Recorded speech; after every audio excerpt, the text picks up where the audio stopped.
ड्रामे के अगले एपिसोड में आप देखने वाले हैं रुबा बर्दाश्त नहीं कर सकती कि अदिल शर्जीना की तरफ देखे या फिर शर्जीना के साथ बात करे। यानी शर्जीना अपनी अम्मी के घर तो चली जाती है, लेकिन दोबारा से मुस्तफा और शर्जीना के दरमियान अंडरस्टैंडिंग भी हो ही जाएगी। रुबा अदिल से कहती है, एक बात याद रखना, मुझे कभी चीट मत करना। अदिल कहता है, क्या हो गया है तुम्हें जो तुम्हें ये बातें याद आ रही है। रुबा कहती है कि ये बातें याद दिलाना बहुत जरूरी हो चुका है, लेकिन अब मैंने फैसला कर लिया है, तुम मजीद यहाँ पर नहीं रहोगे, तुम मेरे साथ मेरे घर वापस जा रहे हो।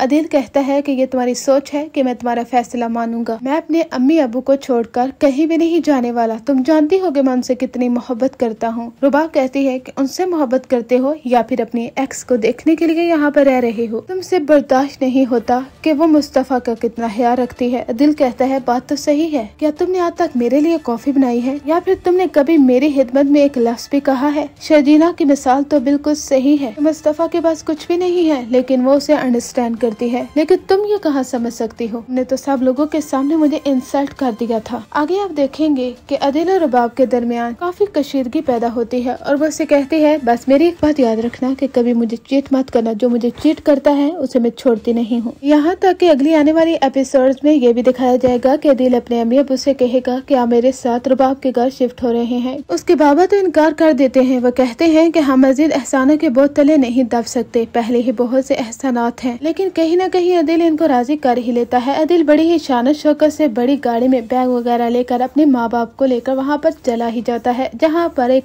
बड़ा सा बंगला देखकर उसकी अम्मी तो हैरान रह जाती हैं। वो कहती है कि इतने बड़े बंगले में रहते हो, ये तो किसी महल से कम नहीं है। अदिल तो इस फहरिया अंदाज से अपने माँ बाप को यहाँ पर लेकर आया है जैसे ये सारा बंगला उसके पैसों का बना हुआ हो। यानी कोई शख्स इस हद तक भी गिर सकता है और इस हद तक घटिया हो सकता है कि अपनी बीवी के पैसे से बने हुए बंगले पर फख्र महसूस कर रहा है। बीवी भी उसकी वो जो कि सब लोगों के सामने उसकी इंसल्ट कर देती है कि ये कंपनी मेरी है, ये घर मेरा है और ये गाड़ी भी मेरी है। आगे तो काफी इंटरेस्टिंग सीन आता है जब उसके माँ बाप बैग उठाकर कमरे में जाने ही लगते हैं तो वहाँ पर रुबाब को खड़ा देखते हैं। रुबाब कहती है कि आप लोगों की जुर्रत भी कैसे हुई यहाँ पर आने की और आपको अंदर आने किसने दिया। सोच भी नहीं सकते आप मिडिल क्लास लोग इस हद तक गिर सकते हैं कि अपना बोरिया बिस्तरा उठाकर यहाँ पर आ चुके हैं। क्या आपने अपने बेटे दिल से पूछा भी है कि उसने मेरे साथ क्या किया है। वो एक चीटर है और मैंने उसे पहले ही वार्न किया था कि अगर वो मुझे चीट करेगा ना तो मैं उसे छोड़ूंगी नहीं। अदिल भी वहाँ पर आ जाता है। वो कहता है, रुबाब समझने की कोशिश करो, क्या कह रही हो, मेरे माँ बाप की इस तरह इंसल्ट नहीं कर सकती। रुबाब कहती है कि जो मेरी इंसल्ट की है तुमने, उसके बारे में क्या ख्याल है तुम्हारा। अपनी एक्स को देखना और उसके घर में जाकर रहना, मैं तुम्हें कहती रही कि वहाँ पर नहीं रहो, लेकिन नहीं, तुम बाज नहीं आए। अदिल कहता है कि बस बहुत हो गया रुबाब, मैं मजीद बर्दाश्त नहीं कर सकता। जिस दिन से तुमसे शादी हुई है मैं स्ट्रेस से दबाव का शिकार हो चुका हूँ।